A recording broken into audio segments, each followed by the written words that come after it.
All right, what up, everybody? Welcome back. Another episode of Zeno's Ball Radio.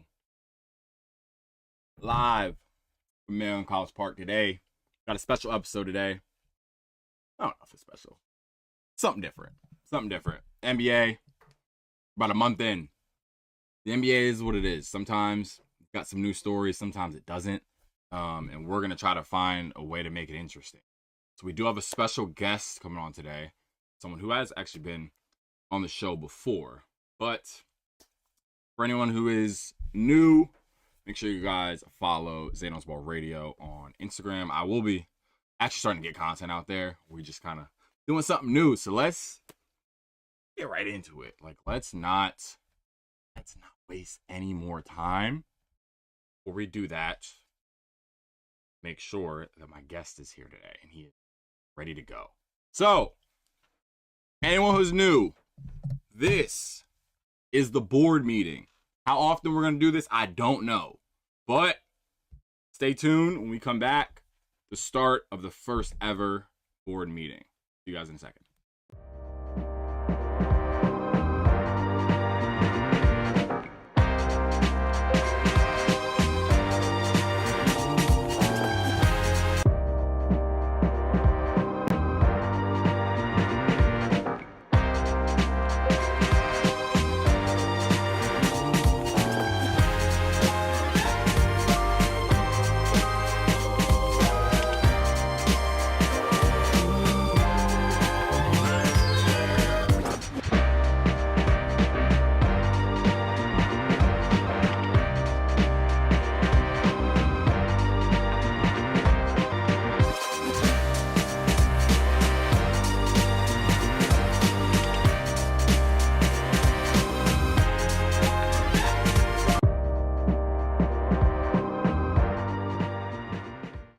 All right.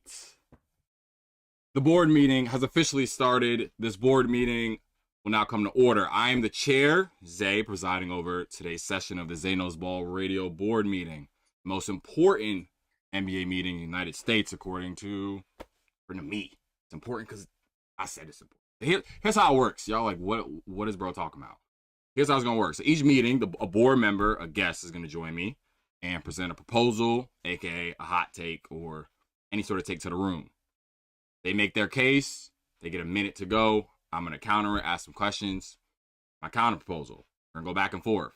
Then, once the arguments are made, the chair, which is me, is going to issue a final ruling, whether I agree with it or I don't.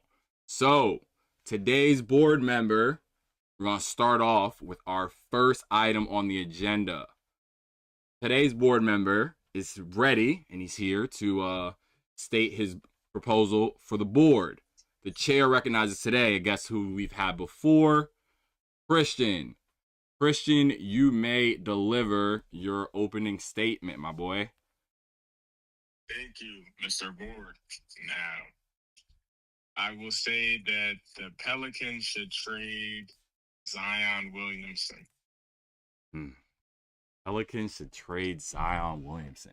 Let's hear your case.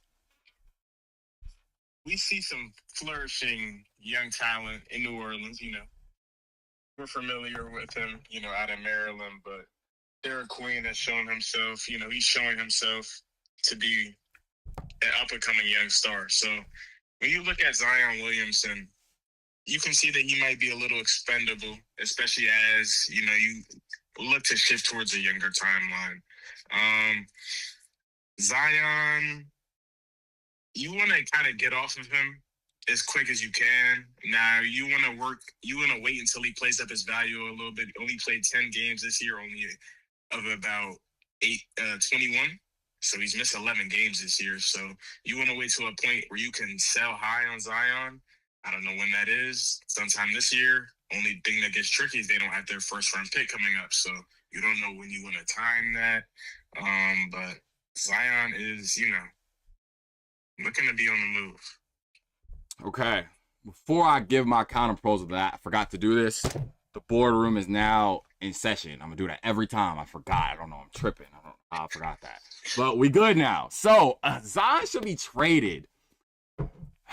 So now you mentioned sell high.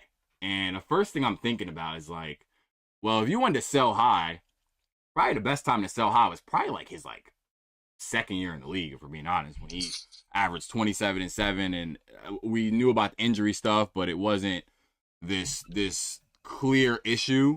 Now it's like everybody is aware. Once you get put into that, and I mean, I'm sorry I'm using AD here, but once you get put into that AD mode where it's like no one is ever gonna trust you to stay healthy, including fans and GMs and everybody, it's hard to escape that narrative, even when you are playing more games than certain people. Joel Embiid's in that category. Anthony Davis is in that category. Kawhi Leonard's in that category. Once you're in that category, you can't escape it. And Zion's in that category. So it's like, it's hard for me to think that there is any sort of team that would be willing to move a valuable piece for him. Now, I don't have any teams that maybe should be interested in him, but as of right now, for the Pelicans, you're maybe getting 2 good role players and maybe 1 to 2 first-round picks. So if that's the case, I don't know yet. I have not made my ruling, but that's an interesting thing to consider. I would ask you, what do you think Zion's, what do you think his market is right now? Like, what do you think he would command in a trade? Right now, realistically, you're talking 1, maybe 2. You're looking at 1 to 2 seconds, and maybe like you want some young pieces, maybe like 2 young pieces, but I don't know if Zion is in his state right now. You talk about not what he did in his second year, but maybe 65 plus games played. That's probably not going to happen, but around there maybe. It's very generous. Yeah, 24, maybe 25, maybe. Okay. But you want to see him producing as well as, for the most part, staying on the court. What's your case? Yeah. What's your case for the Pels? If you were the GM of the Pels, what would be your proposal to me of why we should get rid of Zion if I'm the owner? Zion would be a ceiling raiser. You put Zion on the floor and he's taking your team to whatever team it is. If you're a contending team, he's taking you over the top. If you're look at him on the, maybe not the Pistons, you don't want to mix that with the no shooting over there, but maybe you get some other pieces. But you look at a team where Zion can just be him and not have too much responsibilities, too much expectations, and he's going to put your team over the top. Okay. So if I'm on the side of, I think the Pelicans should keep Zion. I'm the owner of the Pelicans, and I'm like, no, I think we should keep him. He's athletic. He brings fans in seats. We should keep him. What is your argument to me that if you're the Pelicans GM, no, we should get rid of him? You don't know how long you're going to have a Zion. You really don't. You don't know how long it is until he's going to have that next nagging hamstring injury or, something else. So we want to get off of him, get some assets, replenish our assets. We did that stupid trade. We got Derek Queen, but we still, lost our first round pick, and we're not a good basketball team this year. So they're going to have a very amazing pick just off of us being bad. So they can do, that opens a whole lot of things for them. So we kind of want to, replenish that and kind of move on from the Zion era, kind of get off of him before he can, we can't keep saying, well, but if Zion's healthy, no, you got to get off of that. Okay. So my thing is, well, we drafted Derek Queen, and now we have Zion. We actually have a big who can play off of Zion. Even if he doesn't bring the 3-point shooting, he at least brings some element of stretching the floor out for him. why would we not wait and see how this can play out? Now, there's other pieces there that they still need to develop. So if I'm an owner, I want to see how Zion plays with Derek Queen and Jeremiah Fears before I make a decision on whether to trade him. So I mean, at this point, I don't. His value is already in the toilet. Like it's like, well, if I'm not getting a star for him, I'm not moving him. So at this point, I'm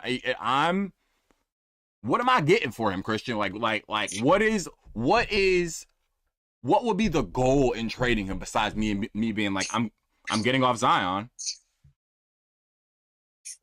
You get assets, you can move on to a different timeline. I mean, it just opens up a lot more things for you when you're not pinned down to a dude that's, at the end of the day, you know he's not going to either when it matters. I mean, you don't know that because you really haven't been there, but like, you don't want to be waiting on that. You don't want to be saying if he's there, you want something solidified, you know? And of course, you do want Derek Queen to grow, and you know, even he said that Zion, Herb, Trey Murphy, they make his game just easier for him. Opens things up, allows him to be him, but you know, maybe not now, but once we get closer to the trade deadline, you see how things start looking, and you know, maybe Zion is actually there, available, you know, and a team might get desperate or something like that, you know, and say, "Oh, Zion can maybe be that player for us." I'm hearing you. The chair and the board is taking this into consideration that the Pelicans should move Zion Williamson, but I just at this point in time, knowing his conditioning's on and off, the game's played on and off, and obviously that is a reason to get rid of him. But at the same time, other teams know exactly what we're discussing, and I think if you ship Zion away, and it's like, all right, yeah, let's ship him to Portland for 2 role players and 2 late first-round picks. I'm sitting here now. Who am I building around? Who's my building block? Let's say these rookies don't pan out. It's not as of right now. I don't know. I'm not convinced. Do you have any closing statement that you might think could convince me that the Pelicans should get to trade Zion Williamson? I mean, yeah, I really just want. I don't like Zion as a building block. You know, he's just not. I can't even say the safe pick. He's like, you almost know what you're gonna get, but you don't want to believe it. You know, and he's shown time and time again he's not really available, and it sucks. But you know, you can pivot, go different directions, replenish your assets, like I said, and it's almost like slipping me. Like Zion is obviously very talented, but I don't know. Board member, before I come to a ruling, what would be? Give me a proposal. Again, and you might have mentioned this before, but I want to clarify. It would be, again, role player and 2 picks, whatever, for Zion. What would be the haul that we would want to get back in a Zion trade? It's gonna look like 2 young players. How good? I don't even starters. Of course, you're gonna have to have some salary for this, so that just depends on what level you want to go. But I'm just saying, young players that have shown flashes, or you know, that you like. You don't want to just get like, you know what I'm saying? You want to see some real production on the floor, but you also look at maybe if you're Portland, right? You think he's finally out of New Orleans. You know, we get him in Portland, we get him on a different regimen, we get him doing different things, you know. You never know. Who's over there? Jeremy Grant. So what are we looking like? Jeremy Grant, and Scoot, and 2 first-round picks. Shades. No. Not going. I thought we were talking about just the look in Portland. You feel me? Yeah, okay. Yeah. Okay. Oh yeah, Jeremy Grant. Scoot can. Not even on Portland's part. Like, do you want that back? What else do you want back? That's why. You need something else. I feel like. That's why. Scoot and And that's where you get the picks. 2 seconds, a first. Final offer. I felt like you might can get more if you wait until the trade deadline, see if Zion, you know what I'm saying, is hooping. But Okay. So the chair's reviewed all the information you've given me, and if you're gonna tell me that it's looking like Jeremy Grant and possibly Scoot in second round and 2 second-round picks, I'll be honest, that ain't enough. I would a first. A first. Now, if he plays his value up, you can see 2 to 3 first. Nah. If he's hooping, you can see 3, but you don't see 2 first if he's hooping. Yeah, see, that's just what I don't know. And with that offer, I just if the offer is around that framework and there's too many inconsistencies for me to really know, and it's the problem is you would think if the inconsistencies are there, that would be a reason to trade him. But I'm thinking the opposite, that like the value is not at all going to be there for any sort of trade in return. So I think I'm ready to make a ruling. The proposal, here it is. The proposal before the board states that Zion Williamson should be traded from the Pelicans. And after consideration, the chair rules that this proposal is overruled. I can't see it. I can't see it. I think they should hold on to him. I don't think you're going to be getting the value that at this current moment in time. If you give me a full season where he's healthy, I can consider it. But as of right now, the value I think is absolutely in the toilet. For Zion, no trade. That is the first ruling. Yeah, Zion, bro, you got to play. You got to play 50 games. Like, I mean, like, what do you, I mean, like, I don't even think played 50 last year. Like, that's got to be the minimum for me to even consider you in some trade talk. So we're going to shut that down right there. Zion, Pelicans, let's just hold on to Zion for the time being. All right, we are going to have one more item on the agenda today. And this is something that I low-key wanted to start with, but I actually don't mind that we have decided to move this second. So for this one, I'm going to be introducing the item on the agenda. And I'm going to be stating my case for this. And then I just want to see your response to this. Actually, no, I will introduce the item on the agenda. You will tell me, yes, I think this person is that, or you'll disagree, and you will state your case first, and then I will counter just like we did the first time. Here we go. So for anyone listening, this is the first episode of the Zaynos Ball radio board meeting. First ever board meeting. We are on our second topic. If you missed the first, you can go check it out. So again, quick rundown for people who maybe have just joined. Each meeting, a board member, a guest, joins me, presents a proposal, a hot take. They make their case for something or against it. I challenge it. We go back and forth. That person, again, is essentially trying to convince me to agree with their side. Then the chair, which is me, will issue a final ruling. Christian is our board member here today. He introduced his opening statement and his take. If you guys have missed that, go ahead and check it out. Now, we're going to get into our second one. So the chair here, I'm going to introduce this. So I'm the board member and I'm the chair. The chair recognizes me and I'm going to deliver my opening statement. Is Draymond Green is a role player. Board member Christian, is Draymond Green a role player? Yes or no? And I want to hear your opening dissertation to why. Draymond Green is indeed a role player. But I'll also tell you that Draymond Green is one of the best role players of all time. He's a star in his role. I mean, you still kind of see teams moving away from it now because they see every player can't be a Draymond Green type of player, but a bunch of teams wanted a Draymond Green type of player a few years ago. I mean, Draymond Green is the perfect compliment you would want to Steph Curry. It's like Steph Curry, we know he's rocking the offense. And Draymond Green, you know he's rocking the defense. And then it's just a perfect match. You know what I'm saying? And the little stuff he does in the offensive end, the fake dribble handoffs, just directing traffic and stuff, his passing. I mean, what more can you ask from a dude that doesn't really play outside of his role? He's gonna shoot 8 shots max a game. And, what more can you ask from a guy?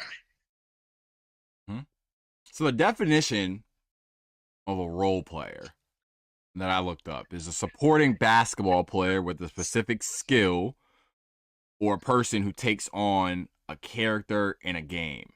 Again, it says in sports, a role player is a player who excels at a particular function for the team, like defense or shooting. Now, I just want to put that definition out there. Obviously, everyone got their own definitions of it. Now, for me, here, I'm acting as a board member too. I'm presenting my case. I think when you think of a role player, again, you think of in the tense or in the world of the NBA, you think of your two guys, your guy, and then your secondary guy. If you don't fall in between those two, you're a role player. Now, Danny Green actually talked about this a few days ago, and he referenced the same thing. You got two of your guys, everyone else is a role player. If you are not one of those people, you do not fall into that.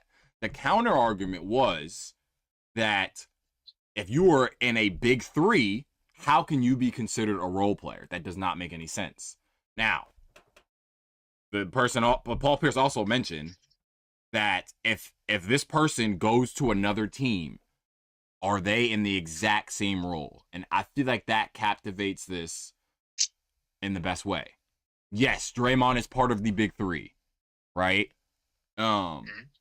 He is, in my opinion, the second most important player to this dynasty. But at the same time, I think a lot of what he does is predicated on who he's playing against in the system that he is in. So if he's not a role player, then am I considering him a star? I cannot. I don't think there is a middle ground at this point. So if I have, again, that is completely somewhat changing my argument here. Now, you gave your ruling, and I'm gonna add something here that I think would potentially change your mind here, or again, potentially just to play devil's advocate. If Draymond Green went to Charlotte, what is he? He's a role player. I mean, he's still like Draymond Green. I feel like he's not gonna really. He might be looking for his shot a little more, unfortunately. But the only time I can really say Draymond, you can tell me Draymond wasn't he was still a role player back then, but 2016, like he could have went to another team and he could have been averaging 20. I can't even lie to you. You feel me? Like his shot was just like that. He was hooping. But a lot of that had to do with who he was playing with, who was around him, and the system he was in. So, I mean, it really would depend on the situation. But like you said, like in Charlotte right now, like I still feel like he would be Draymond Green, just maybe shooting the ball a little more. Because, I'm not going to say he would treat LaMelo like Steph, but you feel me? It's I feel like I had a verdict coming into this, but I it's kind of wavering because again, if you were part of the big three, and we're looking at past big threes, a lot of these guys were not considered role players. Now, obviously, the first comparison I was going to be like, well, Dennis Rodman, what do you consider him? And everyone, whenever anyone brings up Dennis Rodman, that the instinct gets compared to Draymond. Well, if Dennis Rodman isn't a role player, then Draymond isn't either. Or he's a role player, but Scottie Pippen is also a role player. Really? Yeah. See, that's where the chair loses, because again, I think you're one of the two guys. You're the primary guy, and then you're the co-star, and then everyone else is a role player. So what is Scottie? Nah, man, that main guy, and everybody else got a role for the most part. Really? Unless it's like a one-off, like a Warriors, KD and stuff, or Shaq and Kobe. I don't know, like even like Braun and like Braun with the Cavs. You feel me? He was who he would do everything. Kyrie just get buckets. You feel me? Just get buckets. You know what I'm saying? He wasn't really even asking Kyrie to do too much more. So I feel like a lot of the times people kind of get the word role player. It's like a negative connotation, but like you can be one of the best players in the league as a role player. You feel me? Interesting. Even Anthony Davis in LA, he was a role player. You know what I'm saying? He was locking the defensive side of the ball up. You know what I'm saying? He is still a role player. It's still Bron's team. You feel me? Back, you know what I'm saying? Back then, like that. But Okay, so based on what you just told me, I think the chair is actually going to essentially change what they have been thinking, because based on what you've brought to the stand here, you basically said that if you are not the best player on the team, everyone else is considered a role player. Is that correct? for the most part, yes. There are definitely one-offs, but in most cases in basketball, yes. Okay, so can the chair, which is me, can I go through a few people, NBA champions, and I'm going to name them and you tell me yes or no if they're a role player? All right, but All right, so on some NBA champion teams, Dwayne Wade on the Miami Heat when he played with LeBron. yeah. Yes? Yeah. By then, yeah. Yes, okay. Yeah. And we're gonna go through these with yes or no. Kyrie Irving on the 2016 Cavs. Yes. We talked about that. Yeah, for sure he was a role player. Okay. Not like he was the star in his role, but he's still a role player. Not Jason Tatum. Jaylen Brown on the 2024 Celtics. Jaylen Brown, the 2024. Now that is where you get like, you know what I'm saying? That can get you the, you know what I'm saying? Yes or no? Brown. Yes or no? Role player? No. Board member. He was not. Not on that team. No, he was not. Not on that team. No, he was not. Yep. On that specific team, in that specific context, no, he was not. He was 2 stars. Okay. And again, I'm only going for these specific teams and runs, I guess, that they had. Let's go a little further back in time. Kevin Garnett on the 2008 Celtics.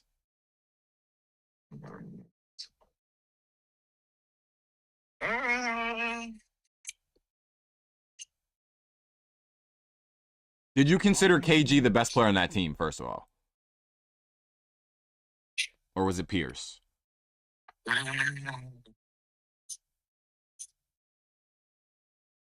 feel like, I mean, Pierce is, you know what I'm saying? Yeah, it was, because Pierce's job gets you buck. Yeah. I see KG.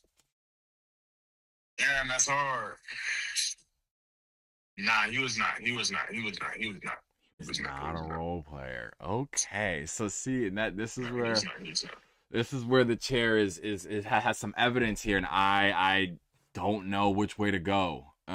Because based on your definition that you brought to me, a person that plays a specific role on the team. Now, with that logic, Kevin Durant came to a lot of recent teams, and his goal or his job was to score. That's it. So, in that case, Kevin Durant was a role player for a few teams. No? I mean, in Brooklyn, he did it. And I don't know. I feel like a role player, you look at him, and you're like, we just need you to do this. You feel me? We just need you to, you know what I'm saying? We just need you to do this. You know what I'm saying? The little things, stuff like that. You're not looking at KD like that. Okay. So there are certain, that's what I'm saying, like it's certain context, but I feel like in most cases, that's what it is. Okay. I think I've come to a decision. This was again the way this conversation went with what a role player was not what I was expecting. So it's give me a second to just gather my thoughts here. I'm in your proposal that Draymond Green is a role player. All right, I think I'm ready. Christian, board member, thank you for giving your take. The proposal before the board states that Draymond Green is a role player, and after consideration, the chair rules that this proposal is upheld. He is a role player. He is a role player. However, let's be honest here. You lost me when you said that Kyrie and D Wade. Nah, Kyrie is definitely a role player. Don't even do that. Wow. So Kyrie's job again. His job was to what? Score the ball. Score the ball, because that's LeBron's team. Like that's a bronze. Anybody around Luka, you're a role player. You feel me? It's his team. Anybody around Harden, you're a role player. Like in Houston, you feel me? It's his team. I'm hearing you. It's making more sense now, but okay. Insert. So when it comes to some teams that are considered like super teams, then you're saying your role player definition changes. Mm-hmm. Okay. But even then, some super teams. What do we consider? Warriors a super team. So Warriors a super team. Like any team with 3 or more All-Stars on it is considered a super team, in my opinion. Steph. Okay, what? Let's go to 2016. Steph, Clay, Draymond. Steph's a star. Clay, Draymond, and the rest of them are role players. You feel me? I can't even lie to you. Based on your definition, yeah, it's true. True. It's true.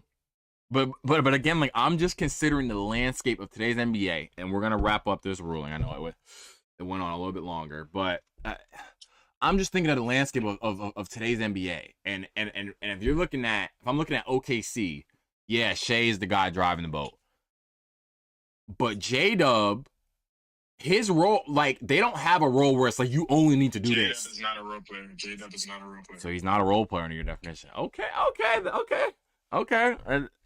about Jamal Murray? I mean, let me think. Yes, Jamal Murray's definitely a role player. Yes. I'm trying to think about J-Dub real quick. Actually, no, let me circle back to J-Dub. You're not safe yet. Is J-Dub a role player?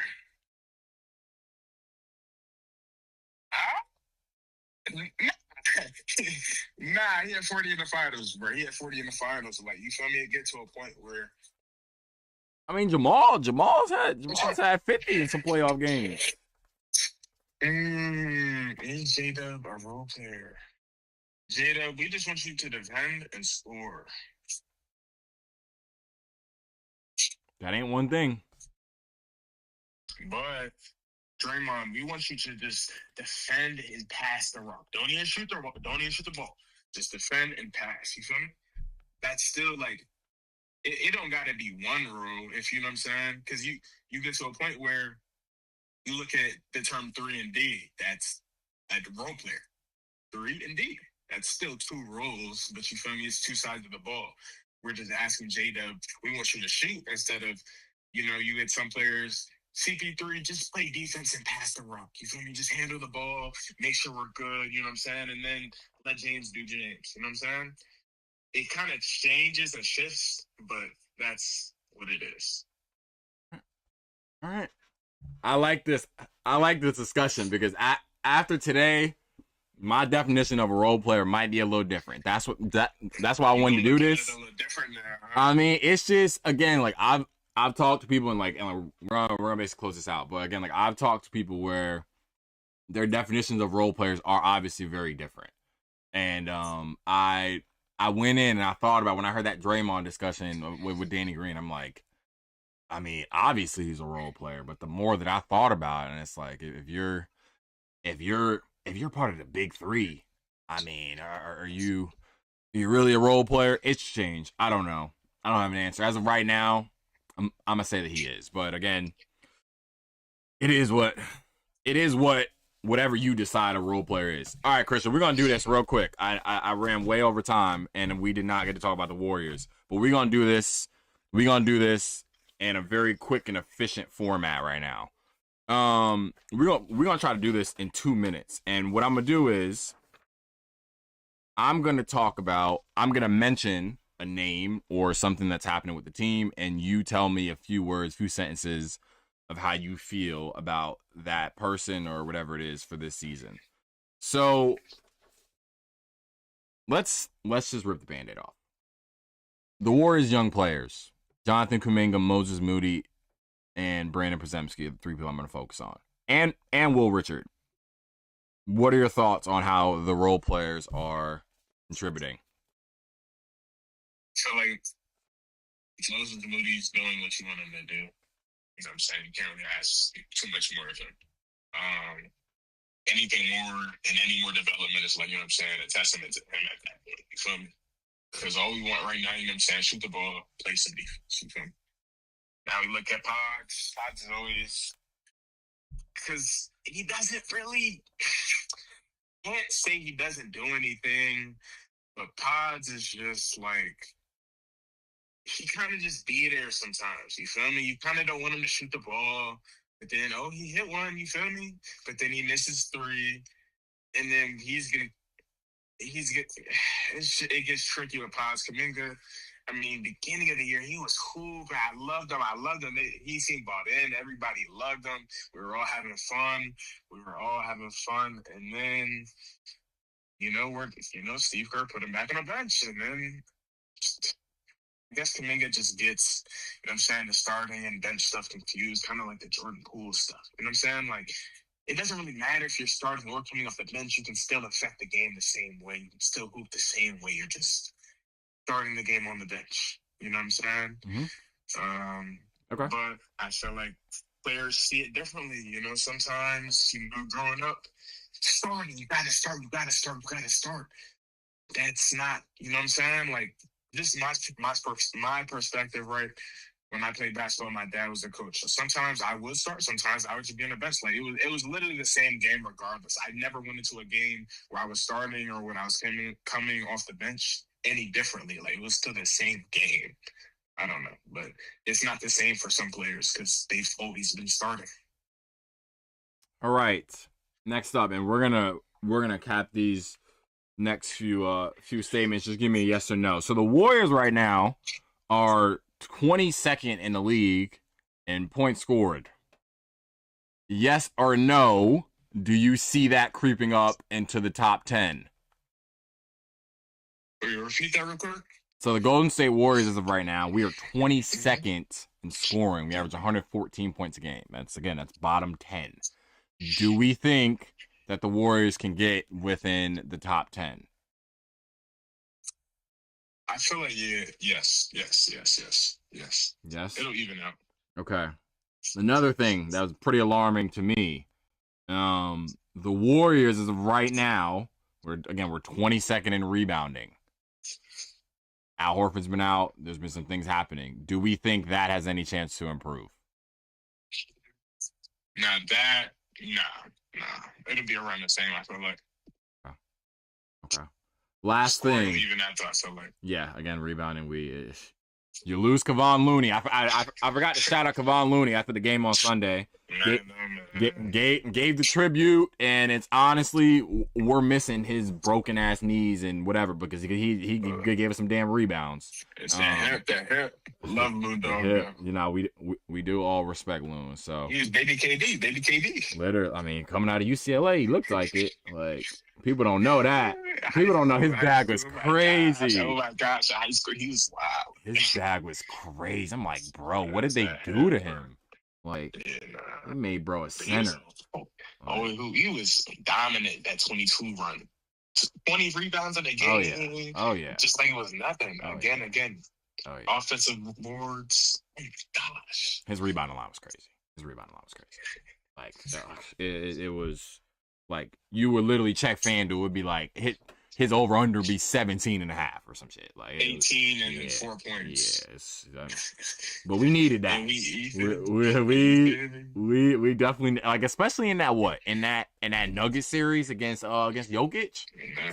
And then I'm not gonna lie, the Grizzlies series, he was eating too. He was eating. So again, in the finals, he was eating. Oh, yeah. Like you said, the Wiggins role player, Draymond, that really popped. I'm sure that really popped for you in 2022. The role player, huh? Because it seemed like it was just Steph and a bunch of role players out there. It did. And that's partly because Clay wasn't doing his job. But Clay was wow. Yeah, I mean, Clay was looking like an actual. Same Harrison Barnes 2016, but I was talking about that the other day. I'll never get over that. I'll never get over what Harrison Barnes did. No, I won't either. And yeah, well, again, Harrison Barnes. Ever since you want to make, yeah, I mean, except when he hit that game winner against the Warriors at home. I forgot what that was last year. Man. I was like, God damn it, bro. Wish you could do that shit. Wish you could do that shit using our team. Yeah, you don't get to do that. Nah, yeah, like you really don't get to make clutch threes when it matters. No, you don't. So it is what it is. Again, like I really wish I could come in here and be like, yeah, there's this huge out the box take on the Warriors, and honestly, we're running out of time. But like, I really don't care because I really want to talk about this. So, and like I probably got, I don't know, maybe probably 3 to 4 minutes left, and we're gonna wrap up. But Steph is out for a few games, and every time Steph's out, I think the Warriors get so much more interesting because I just want to see how the role players and Jimmy react. Like, I'm going to be watching these next couple games, and I'm only going to be looking at Jimmy Butler's field goal attempts. And without Steph, if you are not putting up at least 15 shots, now 15 is okay too low. If you're not putting up 17 or more shots every game, Jimmy, it's going to bring up the same concerns that I've continued to have. So, again, while Steph's out, I'm going to be watching you. I'm going to be watching the role players. I mean, because I know Pods ain't afraid to shoot the ball. But we're going to be watching you and the role players and see if anything's different without Steph. What are you looking forward to seeing that now that Steph's not going to be on the court for a few games? One, I'm looking forward to see Steph back. That's a one. But two, I always look for Moody when Steph's out. Like, I always just want to see that Moody pop. Like, you always see, you know what I'm saying? The off-season stuff, the summer stuff. He's always putting it, like, with KD and stuff like that. Like, I don't know. Like, I'm always holding out hope on Moses Moody that one day, you know what I'm saying, he might be a little something more. Maybe a 17 a night guy around there. But looking for that, and that's really it. Like, Jimmy, he's going to do whatever in the regular season. And that's really it. Of course, Will Richard, I always want to see. I want to see Will Richard hooping. I want to see. It's really him and Moody. I'm not going to lie. Because Kuminga going, at this point, I just hope he plays up his trade value, which is sorry for me to say. Yeah.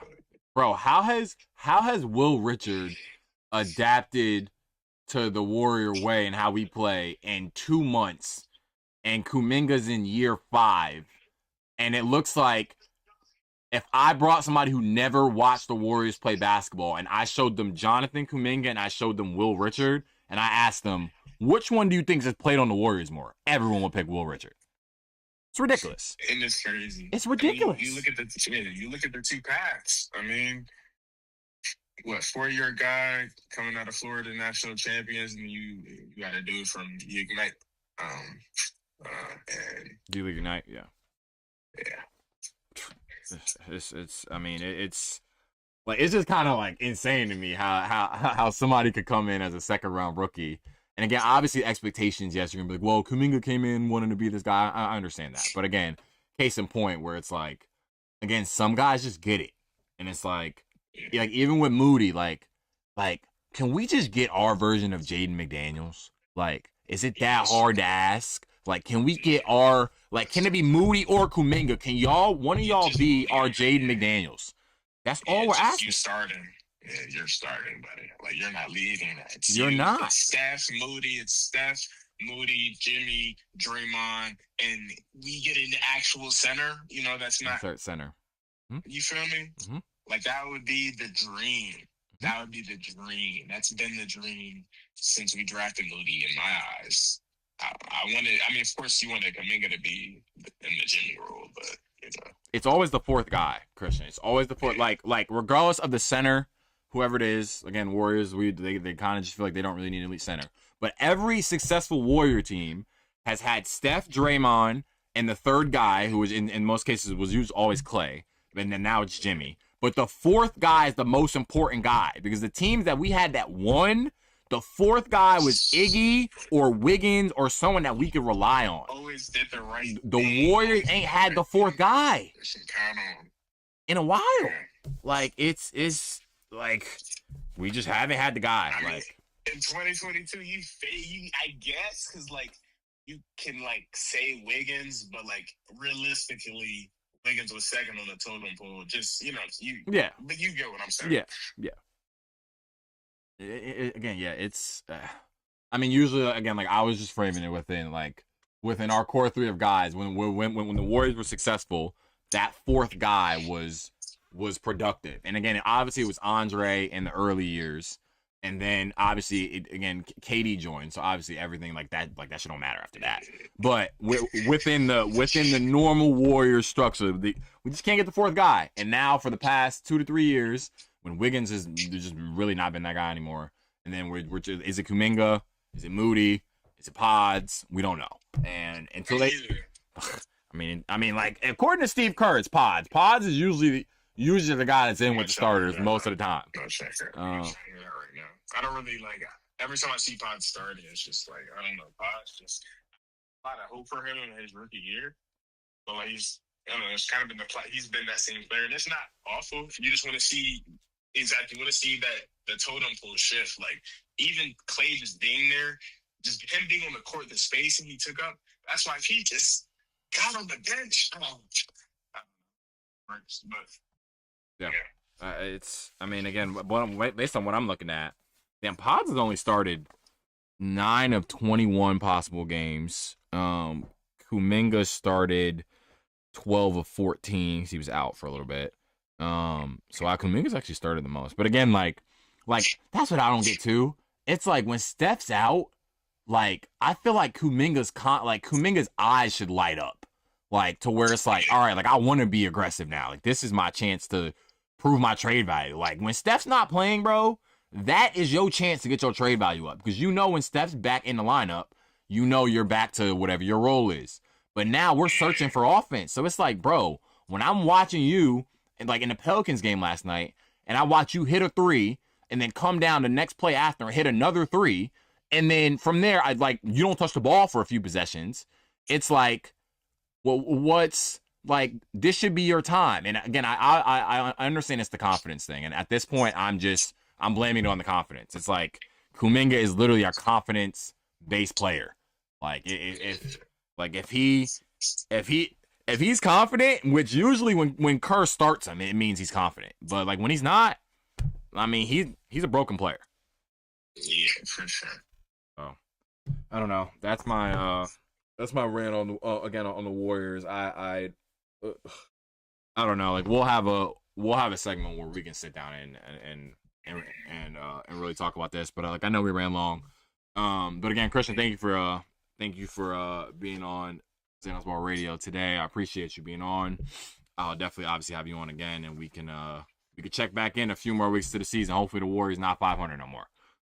Of course. Thank you for having me. I appreciate you, bro. All right, bro.